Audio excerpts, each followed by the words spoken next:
Alhamdulillah, teman-teman, kita kembali dengan Ustaz menjawab bersama anak-anak TK Syekh Abdul Rauf di Blangoi, Kecamatan Meraksa ya, Banda Aceh.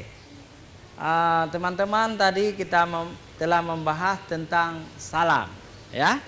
Salam itu sunat, tapi jawabannya wajib. Masih ada yang ingin bertanya tentang salam? Ada satu lagi ya. Silakan. Ya. Setelah Assalamualaikum warahmatullahi wabarakatuh. Waalaikumsalam warahmatullahi.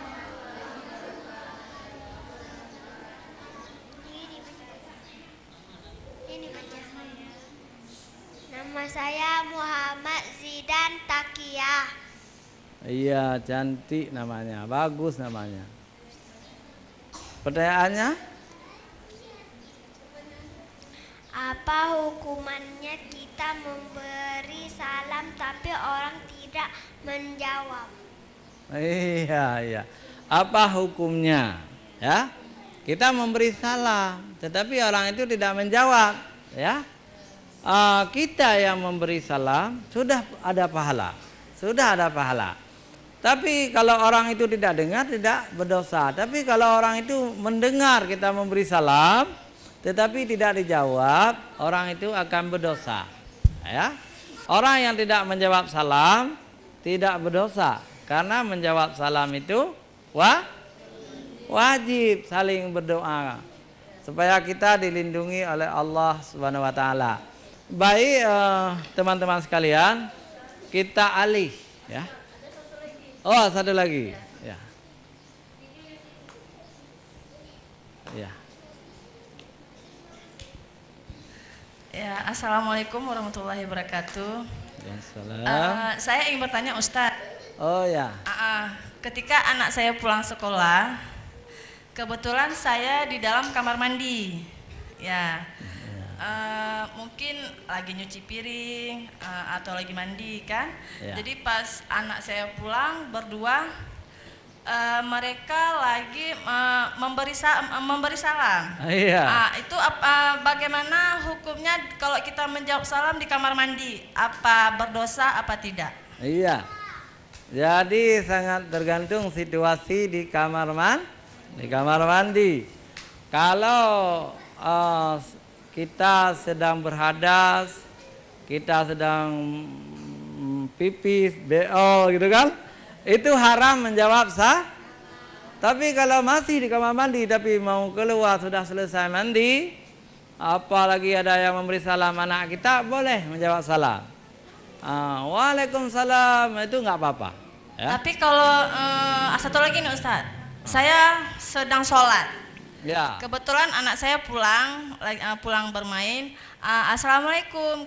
Kalau mamanya lagi sholat, bagaimana cara kita menjawab salam? Itu Bagaimana baik sekali. Baik sekali pertanyaan. Teman-teman harus ingat ya.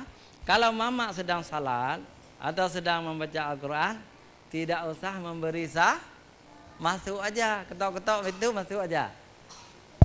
Masuk aja, tidak perlu memberi salam. Dan orang sedang ngaji juga tidak wajib menjawab salam sedang baca Al-Quran. Tapi kalau baca kitab wajib. Kalau baca Al-Quran tidak wajib menjawab salam. Apalagi sembahyang kan. Kalau sedang salat juga tidak wajib menjawab salam gitu. Ada lagi misalnya guru-guru itu sedang rapat. Jadi ibu guru, kepala guru-guru sedang rapat. Jadi anak-anak juga tidak usah memberi salam. Jangan mengganggu orang tua yang sedang rapat. Tapi kalau tidak ada rapat, sedang ngobrol-ngobrol, anak-anak memberi salam itu boleh.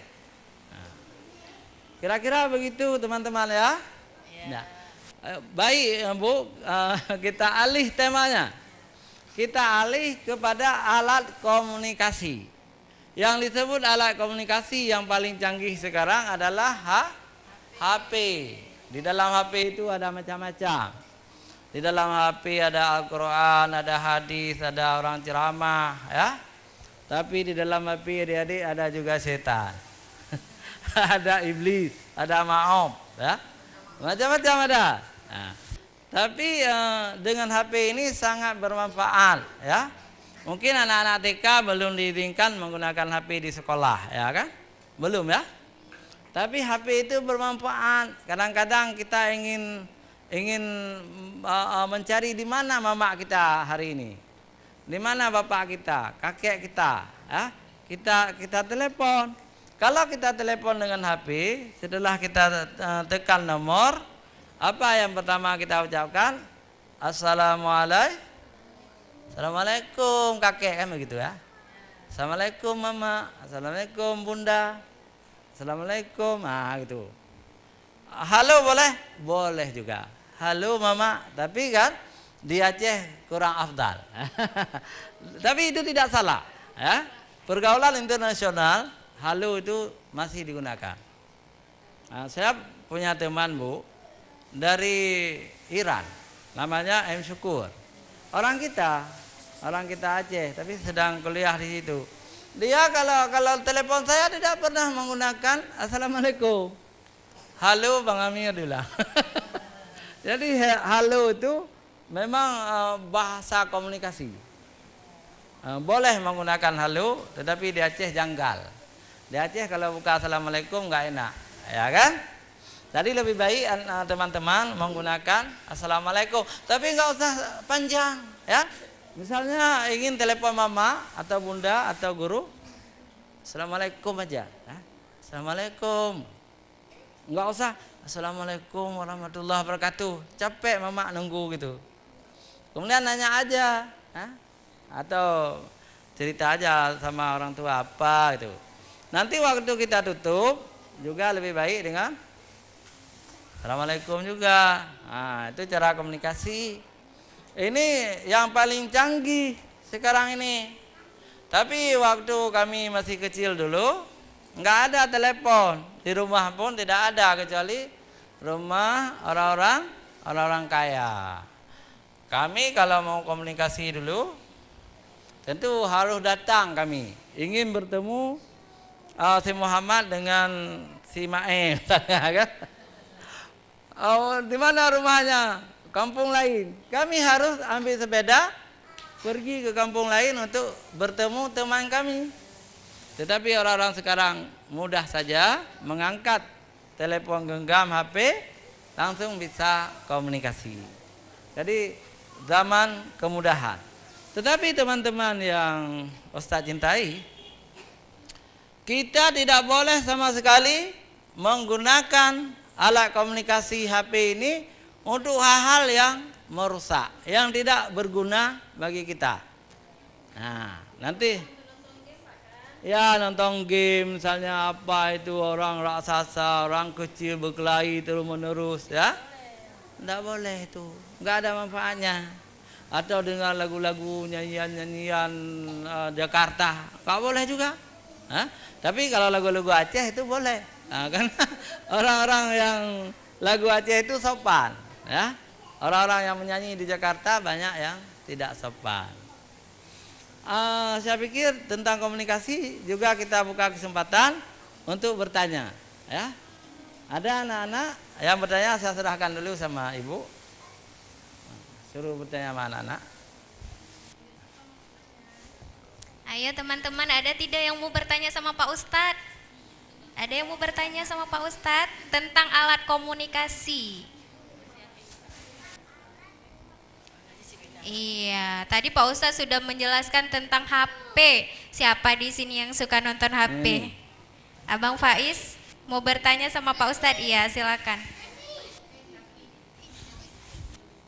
Ayo, boleh berdiri ya Bang Faiz. Ya, beri salam dulu. Assalamualaikum. Assalamualaikum warahmatullahi wabarakatuh.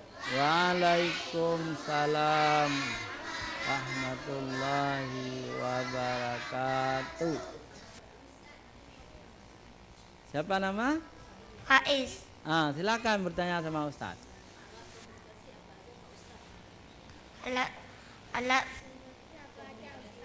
Oh iya. Itu aja ya. Ada lagi? Iya, Pak Ustadz tadi ada Bang Faiz nih bertanya alat komunikasi itu apa aja sih Pak Ustadz? Mungkin Pak Ustadz bisa menjelaskan kepada teman-teman biar teman-teman Iya, bisa lebih baik. mengerti.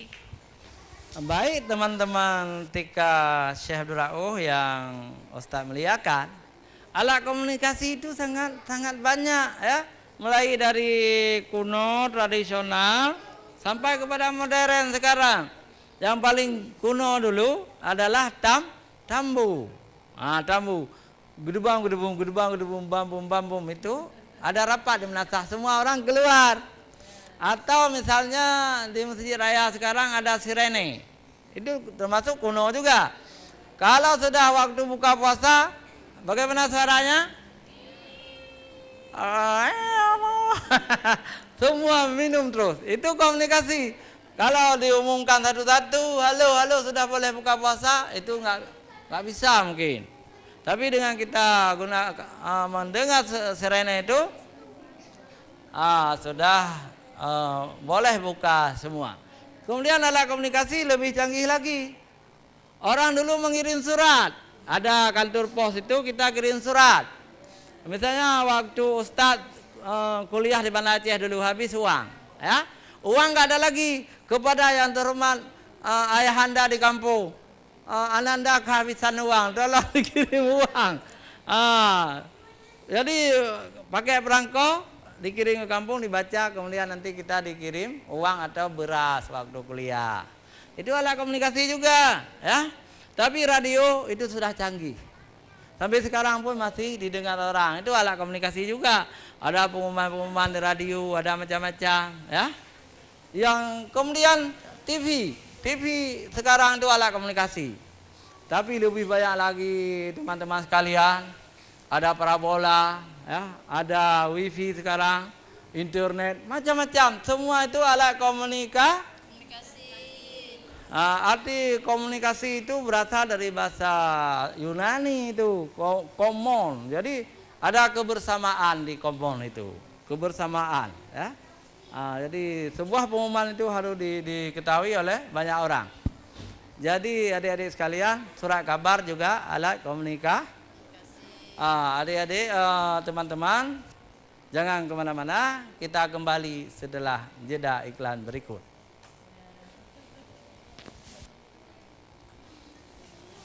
Yang ketiga nanti apa? Masih ada satu lagi. Iya. Oh gitu.